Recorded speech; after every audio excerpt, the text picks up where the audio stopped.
નમસ્કાર ખેડૂત મિત્રો, સ્વાગત છે આપનું ફરી એકવાર આજના તાજા હવામાન સમાચારની અંદર।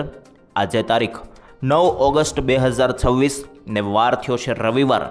ત્યારે ગુજરાત રાજ્યમાં 9 થી 13 તારીખમાં વરસાદનો જે રાઉન્ડ શરૂ થવાનો હતો એ શરૂ થઈ ચૂક્યો છે।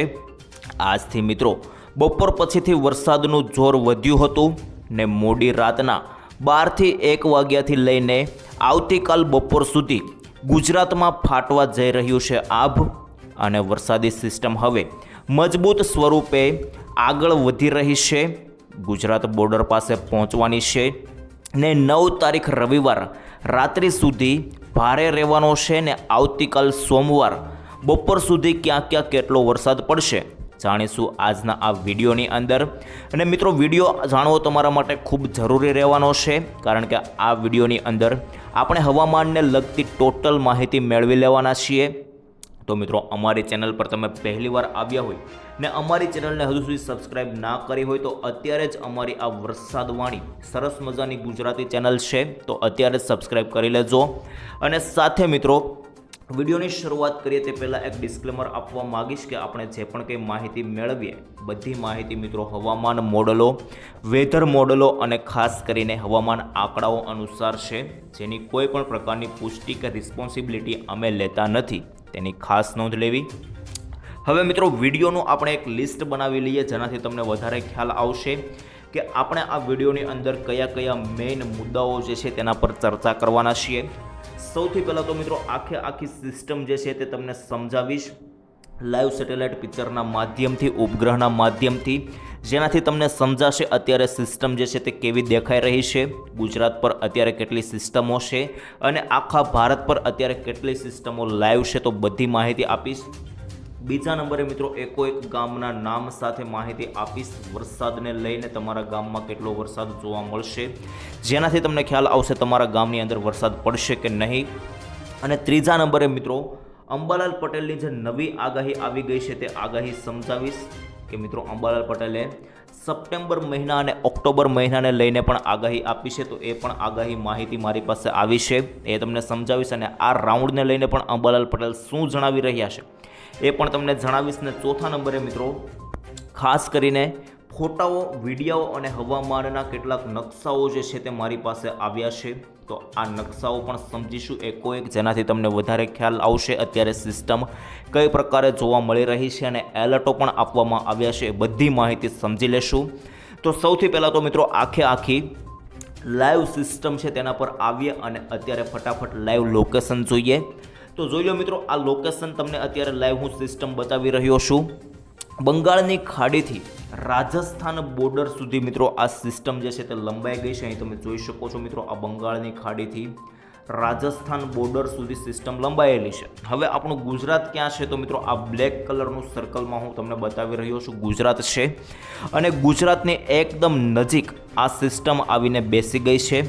ધીમે ધીમે આ રીતે મિત્રો સિસ્ટમ જે છે તે હું તમને બતાવું, આ રીતે ધીમે ધીમે ગુજરાત પર પ્રસરણ પામવાની છે આવનારા સમયમાં, એટલે કે મિત્રો 9 તારીખે આજે મિત્રો માત્ર ઝાપટા જ રહેશે, પરંતુ આવતીકાલથી 10 તારીખ, 11 તારીખ, ત્યાર પછી મિત્રો 12 અને 13 તારીખ આ 4 દિવસ મિત્રો જે છે તે ગુજરાત પર સૌથી ભારે રહેવાના છે અને આ 4 દિવસ કડાકા ભડાકા સાથેના વરસાદો ગુજરાત પર તમને જોવા મળી શકે। અને આ વરસાદો મિત્રો આ તારીખ દરમિયાન તો ખૂબ ભારેથી અતિ ભારે લેવલના વરસાદો જે છે તે તમને જોવા મળશે, કારણ કે સિસ્ટમ હવે ગુજરાતની ખૂબ નજીક છે અને આવનારા સમયની અંદર સિસ્ટમ ગુજરાત પર આવી શકે। તો આ રીતે આખી સિસ્ટમ છે। આશા રાખું છું મિત્રો આ સિસ્ટમ તમને આખી સમજાઈ ગઈ હશે, પરંતુ આટલું જ નહીં, હવે મિત્રો તમે ભારતની નીચે તમે જોશો તો આ રીતે અહીં એક બીજી પણ સિસ્ટમ બની રહી છે હિન્દ મહાસાગરથી બંગાળની ખાડી સુધી। હવે આ મિત્રો બીજું એક લો પ્રેશર સિસ્ટમ છે અને આની અંદર મિત્રો 18 તારીખ પછી આ સિસ્ટમ ભારત પર આવશે અને પછી ધીમે ધીમે કરીને મિત્રો ગુજરાત સાઈડ આ રીતે આગળ આવશે અને 18 તારીખથી પછી એને લઈને રાઉન્ડ શરૂ થશે, એવી પણ આગાહી છે કે 18 તારીખથી બીજો રાઉન્ડ જોવા મળશે।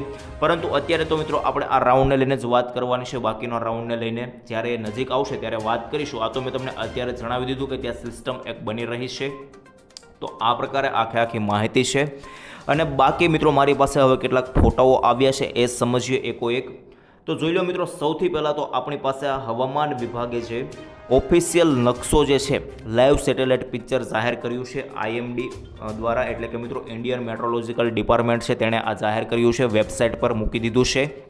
અને મિત્રો મેં તમને જે સિસ્ટમ હમણાં બતાવી સેટેલાઇટ પિક્ચરના માધ્યમથી, એ લાઈવ મિત્રો તમે જોશો તો સેમ ટુ સેમ અહીં દેખાઈ રહી છે. અહીં મેં તમને કીધું એ રીતે રાજસ્થાન બોર્ડર સુધી લંબાયેલી છે અને ગુજરાતની એકદમ નજીક છે. તો મિત્રો અહીં ગુજરાત રહેલું છે અને ગુજરાતની એકદમ નજીક છે. તો મેં તમને કહ્યું એ રીતે હવે આવનારા સમયની અંદર ટૂંક સમયમાં આ સિસ્ટમ ગુજરાત તરફ મિત્રો આ રીતે તમને ખાબકતી જોવા મળશે. આ મિત્રો આખી મેં તમને લાઈવ સિસ્ટમ પણ બતાવી દીધી. ગણતરીની કલાકોમાં જ હવે આ સિસ્ટમ છે તે મિત્રો ગુજરાત તરફ તમને આવતી જોવા મળશે. હવે મિત્રો બીજી બાજુ જોઈએ તો હવે આ જોઈ લો મિત્રો, એલર્ટ આપી દેવામાં આવ્યું છે, યલો એલર્ટ ઉત્તર ગુજરાતની અંદર નાવકાસ્ટ અનુસાર, જેની અંદર કયા જિલ્લાની અંદર મધ્યમ લેવલના ઝાપટાઓ પડી શકે, જેમાં યલો એલર્ટ છે એમાં. તો મિત્રો એ વાત કરીએ હવે. તો મિત્રો આ બાજુ જોઈ લો ઉપર, સૌથી પહેલાં અહીં બનાસકાંઠા હોય, સાબરકાંઠા, મહેસાણા, પાટણ, અરવલ્લી, મહીસાગર, અને આ બાજુ મિત્રો જોઈએ તો ખેડા, દાહોદ, ગોધરા લાગુના વિસ્તારો છે, પંચમહાલ લાગુના વિસ્તારો. આટલા વિસ્તારોની અંદર તમે જોઈ શકો છો કે રેડ એલર્ટ મિત્રો યલો એલર્ટ જે છે તે જાહેર કરી દેવામાં આવ્યું છે. અને આ બધા ભાગોની અંદર તમને મધ્યમ લેવલના ઝાપટાઓ જે છે તે પડતા જોવા મળશે. આ પ્રકારે આ એલર્ટ છે. અને હવે મિત્રો આ બીજી બાજુ કામની માહિતી આવી રહી છે. આ સિસ્ટમ મિત્રો કઈ તારીખે અસર કરશે એ જાણવું તમારી માટે જરૂરી છે. તો જોઈ લો મિત્રો આ માહિતી હવે એકોએક સમજીએ. તો મિત્રો 10 થી 13 તારીખ દરમિયાન લોટરી રાઉન્ડ જે છે તેની શરૂઆત થવા જઈ રહી છે. અને આવતીકાલે 10 તારીખ છે તો મધ્ય ગુજરાત લાગુના દક્ષિણ ગુજરાત અને ઉત્તર પૂર્વ ગુજરાત સાઈડથી આની શરૂઆત થશે તેવું અત્યારે અહીં કહેવામાં આવ્યું છે. અને પાછળના રાઉન્ડની જેમ, એટલે કે મિત્રો જે રાઉન્ડ ગયો એ રાઉન્ડની જેમ જ વધુ અસર મેં તમને કહ્યું એ રીતે મધ્ય ગુજરાત, દક્ષિણ ગુજરાત, ઉત્તર ગુજરાત અને ઉત્તર સૌરાષ્ટ્ર અને પૂર્વ સૌરાષ્ટ્રમાં થશે. પરંતુ લોટરી પ્રમાણે થશે, બધી નહીં. છૂટાછવાયા વિસ્તારમાં હળવા મધ્યમ જે છે તે મિત્રો કાંઈક વિસ્તારમાં ભારે વરસાદ, તો અમુક વિસ્તારોમાં સીમિત વરસાદ જે છે તે જોવા મળશે. આ વરસાદનો રાઉન્ડ સાર્વત્રિક રહેવાનો નથી, એટલે કે બધી જગ્યાએ વરસાદ પડશે નહીં. છૂટાછવાયા વિસ્તારોમાં વરસાદની ગતિવિધિ પ્રમાણે વરસાદ પડશે.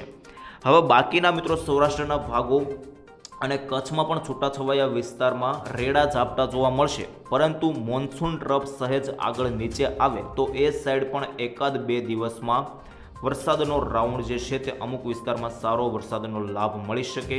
પરંતુ હાલ એ શક્યતા લોટરીની અંદર દેખાઈ રહી નથી. એટલે કે મિત્રો હવે મોન્સૂન ટ્રફ જે છે તે થોડો ઘણો નીચે લંબાશે તો સૌરાષ્ટ્રના ભાગો અને કચ્છના ભાગોની અંદર વરસાદ પડી શકે. હવે એ ટ્રફ આગળ નોંધાશે કે નહીં, નીચે આવશે કે નહીં, એ તો મિત્રો અમે તમને અમારી પાસે બીજી નવી માહિતી આવશે ત્યારે તમને આપતા રહીશું. એના માટે અમારી ચેનલ સાથે તમારે જોડાવવું જે છે તે જરૂરી રહેશે. તો ચેનલ સાથે જોડાયેલા રહેજો, તમને બધી માહિતી અપ ટુ ડેટ ડેઇલી જે છે તે આપવામાં આવશે આ ચેનલના માધ્યમથી. હવે આગળ મિત્રો જોઈ લો, ગુજરાતમાં વરસાદી માહોલ જે છે તે યથાવત રહેવાની શક્યતા છે. આમ અંબાલાલ પટેલની આગાહી મુજબ ઓગસ્ટ મહિનામાં ગુજરાતમાં ભરપૂર વરસાદની શક્યતા છે.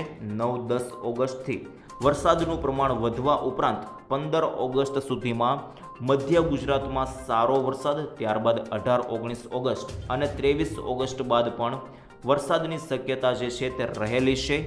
અને સપ્ટેમ્બરના પ્રથમ સપ્તાહમાં પણ વરસાદની આગાહી હોવાથી ગુજરાતમાં આગામી દિવસોમાં વરસાદી માહોલ જોવા મળી શકે છે.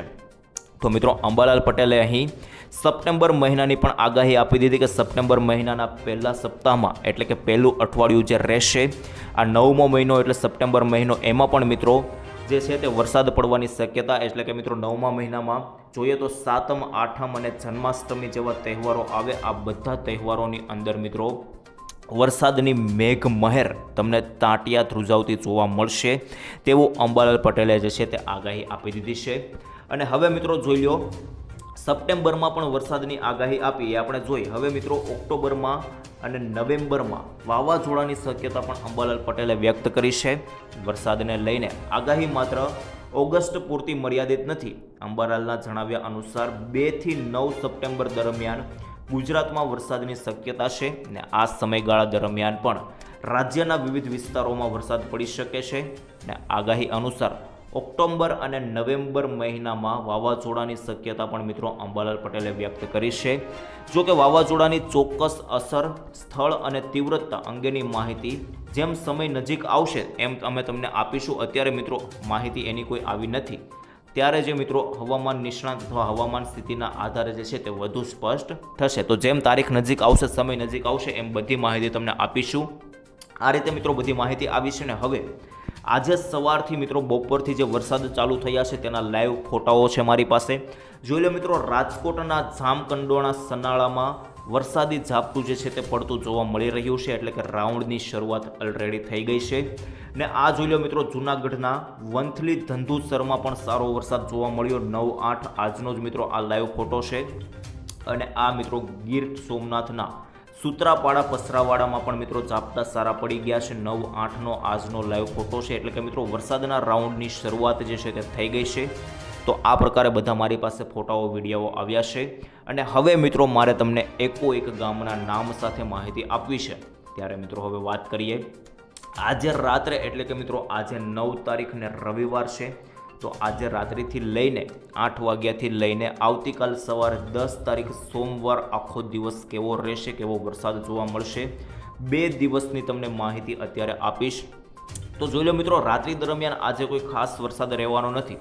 આજે રાત્રિ દરમિયાન તો મિત્રો અમુક ભાગોમાં વરસાદી ઝાપટાઓ પડશે, જેમાં વાદળો અત્યારે દેખાઈ રહ્યા છે. જેની અંદર મિત્રો આ બાજુ વાત કરીએ દક્ષિણ ગુજરાતથી, તો દક્ષિણ ગુજરાતમાં વાપીથી ઉપરના બધા વિસ્તારો છે, જેની અંદર મિત્રો વાપી હોય, આ બાજુ વલસાડ, આહવા, ડાંગ, સાપુતારા, વ્યારા, બારડોલી, નવસારી, ત્યાર પછી ઉપર સુરત લાગુના વિસ્તારો, આ બધા વિસ્તારોની અંદર મિત્રો મધ્યમ લેવલના ઝાપટાઓ જોવા મળશે. ત્યાર પછી સુરતથી ઉપર જોઈએ તો મિત્રો આ બાજુ ભરૂચ, ડેડિયાપાડા, રાજપીપળા, બોડેલી, વડોદરા, જંબુસર, કરજણ, દહેજ બધા વિસ્તારોની અંદર તમને મધ્યમ ઝાપટા જોવા મળવાના છે. આજે રાત્રિ દરમિયાન કોઈ ખાસ વરસાદ નહીં જોવા મળે. હવે મધ્ય ગુજરાતમાં મિત્રો આ બાજુ અમદાવાદથી ઉપરના વિસ્તારો છે, જે આખો પટ્ટો રહેલો છે ગોધરા સાઈડનો, જેમાં મિત્રો આ આખો પટ્ટો અમદાવાદ, નડિયાદ, આણંદ, ગોધરા, દાહોદ, લુણાવાડા, ચાહલોદ, બાયડ, ગાંધીનગર અને ઉપર મિત્રો કપ્પડવંજ લાગુના વિસ્તારો છે, વિરમગામ, આ બાજુ માણસા, મોડાસા, આ બધા વિસ્તારોની અંદર મિત્રો મધ્યમ લેવલના ઝાપટાઓ જોવા મળવાના છે. કોઈ ખાસ વરસાદ જોવા મળવાનો નથી. ને ઉત્તર ગુજરાતમાં મિત્રો તમે જોઈ શકો તો ઉત્તર ગુજરાતમાં મહેસાણા આસપાસના અમુક વિસ્તારોની અંદર જે છે તે વરસાદી વાદળો દેખાઈ રહ્યા છે, જેના કારણે વરસાદ જે છે તે જોવા મળશે. જેની અંદર આ બાજુ મિત્રો મહેસાણા, ત્યાર પછી આ બાજુ હિંમતનગર, પ્રાંતિજ, ભિલોડા, ખેરાલુ, ઊંઝા, સિદ્ધપુર, સતલાસણા, ખેડબ્રહ્મા, આ બાજુ મિત્રો ખાસ કરીને વાત કરીએ દાંતા, પાલનપુર ને ભાસ્તાન લુગીના વિસ્તારોની અંદર તમને ઝાપટાઓ પડતા જોવા મળશે. આ પ્રકારે બધી માહિતી આવી રહી છે. ને આબુ રોડ સુધી મિત્રો ઝાપટાઓ પડતા જોવા મળી રહ્યા છે. તો આ કોઈ મિત્રો ઝાપટા જે છે તે સામાન્ય જોવા મળવાના છે, કોઈ ખાસ ઝાપટા જોવા મળવાના નથી, મોટા વરસાદ નથી. બાકી મિત્રો હવે સૌરાષ્ટ્રમાં રાત્રિ દરમિયાન જોવો તો હવે આ બાજુના ખાસ કરીને વાત કરી લઈએ દરિયાકાંઠાના વિસ્તારો છે, જેની અંદર માત્ર મિત્રો આ બાજુ 4-5 જિલ્લાઓ આવી જાય, જેમાં ગીર સોમનાથ, જૂનાગઢ, રાજકોટ, મોરબી, જામનગર, ઓખા અને પોરબંદર લાગુના વિસ્તારોની અંદર, આટલા વિસ્તારોની અંદર મિત્રો જે છે તે તમને ઝાપટા પડતા જોવા મળી શકે, કારણ કે અત્યારે વાદળો આ વિસ્તારોની અંદર બનેલા છે. ને કચ્છમાં પણ દરિયાકાંઠાના વિસ્તારો હોય, જેમ કે આ બાજુ નલિયા, ડાયાપર, ધારડો, ભુજ લાગુના વિસ્તારો, ગાંધીધામ અને આ વિસ્તારોની અંદર તમને વરસાદી ઝાપટાઓ જે છે તે પડતા જોવા મળશે. આ પ્રકારે મિત્રો આજે રાત્રિ દરમિયાન વરસાદ પડશે. બાકી મિત્રો હવે 10 તારીખની જેવી વહેલી સવાર પડશે એટલે મિત્રો વરસાદનું જોર જે છે તે વધતું જોવા મળશે તમને, કારણ કે સિસ્ટમ આખી અહીં મધ્ય ગુજરાત અને ઇન્દોર પાસે આવી ગઈ છે અને આ ધીમે ધીમે આવતીકાલે આ રીતે ગુજરાત તરફ આવતી તમને સવારે જોવા મળી શકે. અને જેવી સવાર પડશે એટલે કે મિત્રો આવતીકાલે 10-11 વાગ્યા આસપાસ તમે જોઈ શકો ગુજરાતની અંદર વરસાદનું જે છે તે તાંડવ શરૂ થતું જોવા મળશે, જેની અંદર મિત્રો બધા વિસ્તારો જેમ કે આ બાજુ દક્ષિણ ગુજરાત હોય, મધ્ય ગુજરાત હોય અને ઉત્તર ગુજરાત, આ વિસ્તારોની અંદર વરસાદ સૌથી પહેલાં આવશે. ત્યાર પછી મિત્રો કચ્છ અને સૌરાષ્ટ્ર સાઈડ ધીમે ધીમે આગળ વધશે. તો આવતીકાલે પણ મિત્રો મેં તમને કહ્યું એ રીતે દક્ષિણ ગુજરાતમાં વાપી આસપાસના વિસ્તારો હોય, ત્યાર પછી વલસાડ, આહવા, ડાંગ, આ બાજુ નવસારી, સુરત, વ્યારા, બારડોલી અને મિત્રો આ બાજુ ડુમસ લાગુના વિસ્તારો હોય કે સાપુતારા લાગુના વિસ્તારો હોય, બધા વિસ્તારોની અંદર વરસાદનું જોર આવતીકાલથી ધીમે ધીમે વધશે. અને આ બાજુ ભરૂચ હોય, ડેડિયાપાડા, રાજપીપળા, બોડેલી, વડોદરા, જંબુસર, કરજણ, દહેજ લાગુના વિસ્તારો, અંકલેશ્વર, બધા વિસ્તારોની અંદર વરસાદ આવતીકાલથી શરૂ થશે. અને મિત્રો હવે મધ્ય ગુજરાતમાં વાત કરીએ તો અમદાવાદથી આસપાસના બધા વિસ્તારો, જેની અંદર અમદાવાદ, નડિયાદ, આણંદ, ગોધરા, દાહોદ, જાહલોદ, લુણાવાડા, બાયડ, ગાંધીનગર, આ બધા વિસ્તારો મધ્ય ગુજરાતના વિસ્તારોમાં પણ મિત્રો શરૂઆત થશે વરસાદની. અને ઉપર ઉત્તર ગુજરાતમાં તમે જોશો તો મિત્રો વરસાદ થોડોક વધારે ઉત્તર ગુજરાતથી શરૂઆત કરશે અને ઉત્તર ગુજરાતમાં સારો વરસાદ જોવા મળશે, જેની અંદર આ બાજુ મિત્રો મહેસાણા, માણસા, આ બાજુ વિજાપુર, પ્રાંતિજ, હિંમતનગર, ઈડર લાગુના વિસ્તારો હોય, ખેરાલુ, ઊંઝા, સિદ્ધપુર, બધા વિસ્તારોની અંદર આવતીકાલે વરસાદ જે છે તે થોડો હાઈ લેવલનો જોવા મળશે. અને આ બાજુ મિત્રો ઉપર પાલનપુર, આબુ રોડ લાગુના વિસ્તારો છે, એ બધા વિસ્તારોની અંદર પણ તમને વરસાદ સારો એવો પડતો જોવા મળશે, જેમાં પાલનપુર, ડીસા, દિયોદર, માંદર, ત્યાર પછી અહીં મિત્રો આબુ હોય કે દાંતા હોય, ધાનેરા હોય, આ બાજુ વાવથરા લાગુના વિસ્તારોમાં પણ મિત્રો તમને વરસાદ જે છે તે સારો શરૂઆત થતી જોવા મળી શકે. એટલે આ વિસ્તારોમાં મિત્રો વરસાદ જે છે તે આવતીકાલે સારો પડશે. આ 3 વિસ્તારો મેઇન, જેની અંદર ઉત્તર ગુજરાત, મધ્ય ગુજરાત અને દક્ષિણ ગુજરાત આ વિસ્તારોની અંદર કાલથી શરૂઆત થશે. બાકી ધીમે ધીમે સૌરાષ્ટ્ર અને કચ્છના ભાગોની અંદર જેમ મોન્સૂન ટ્રફ લંબાશે એ રીતે શરૂઆત થશે. બાકી આવતીકાલે સૌરાષ્ટ્રના વિસ્તારોમાં તો મિત્રો ખાલી માત્ર ઝાપટા જોવા મળવાના છે, તો કોઈ ખાસ વરસાદ જોવા મળવાનો નથી. જેની અંદર મિત્રો મધ્યમ લેવલના ઝાપટાઓ આ બાજુ જૂનાગઢ લાગુના વિસ્તારો, ગીર સોમનાથ લાગુના વિસ્તારો, રાજકોટ હોય કે પછી પોરબંદર, આ બાજુ જામનગર અને મોરબી લાગુના વિસ્તારોની અંદર તમને ઝાપટા જે છે તે ધીમી ધારે જોવા મળશે. બાકી આ બાજુ મિત્રો ભાવનગર સાઈડ અને બોટાદ સાઈડ, સુરેન્દ્રનગર સાઈડ કોઈ મોટા વરસાદની કે ઝાપટાની પણ આગાહી નથી. કચ્છમાં પણ મિત્રો આવતીકાલે કોઈ વરસાદની આગાહી રહેલી નથી. બાકી મિત્રો જેમ 11 તારીખ આસપાસ તમે જોશો તો આ સિસ્ટમ ધીમે ધીમે ગુજરાત તરફ આવતી તમને જોવા મળી રહી છે. હું તમને લાઈવ બતાવું છું. ને આખી સિસ્ટમ 11 તારીખે ગુજરાત પર આવી ગઈ છે, મધ્ય ગુજરાત, ઉત્તર ગુજરાત અને દક્ષિણ ગુજરાતના ભાગોની અંદર. એટલે આ સિસ્ટમ હવે જેમ જેમ આગળ દિવસ વધશે તેમ તેમ મિત્રો આ સિસ્ટમ ધીમે ધીમે તમને કચ્છ અને સૌરાષ્ટ્ર તરફ આવતી જોવા મળશે. એ તો મિત્રો જ્યારે સમય આગળ આવશે, એ દિવસ આવશે, ત્યારે હું તમને માહિતી આપતો રહીશ. રોજે રોજની માહિતી તમને આ ચેનલના માધ્યમથી મળતી રહેશે. બાકી આજ માટે મિત્રો આટલું જ રાખીએ છીએ. મળીશું આવતીકાલે નવી માહિતી સાથે, નવા હવામાન અપડેટ સાથે. ત્યાં સુધી રજા આપશો. ધન્યવાદ. જય શ્રી કૃષ્ણ. જય માતાજી. જય હિન્દ. જય ભારત.